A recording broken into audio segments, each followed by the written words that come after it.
বাংলাদেশ জাতীয়তাবাদী দলের কেন্দ্রীয় কার্যনির্বাহী কমিটির সদস্য সাবেক এমপি শরীয়তপুর জেলার কৃতি সন্তান শফিকুর রহমান কিরণের ইতালি আগমন উপলক্ষে গত মঙ্গলবার রোমের পিয়াসা ভিত্তিরিও ফ্লেভার্স অফ ইন্ডিয়া রেস্টুরেন্টে শরীয়তপুর জেলাবাসীর পক্ষ থেকে এক সম্বর্ধনা অনুষ্ঠানের আয়োজন করে।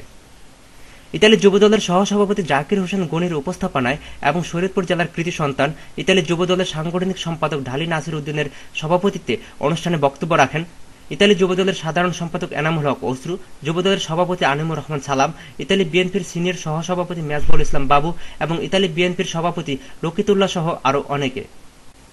খালেদা জিয়ার হাতকে আরও শক্তিশালী করে আসন্ন 2014 নির্বাচনের জয় নিশ্চিত করতে প্রবাসীদের সার্বিক সাহায্য প্রত্যাশা করেন শফিকুর রহমান কিরণ।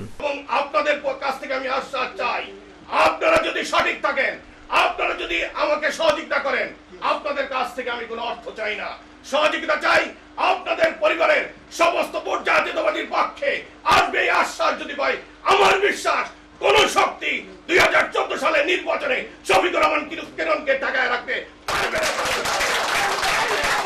প্রবাসীরা যতই ব্যস্ত থাকুক না কেন, যখনই দেশ থেকে বিশিষ্ট কোনো রাজনৈতিক, সামাজিক বা আঞ্চলিক ব্যক্তি প্রবাসে আসে, তার আগমনে যেন তার সারথীদের প্রাণ ফিরে পায়। ইতালির রোম থেকে শাওন আহমেদ, বাংলা টিভি।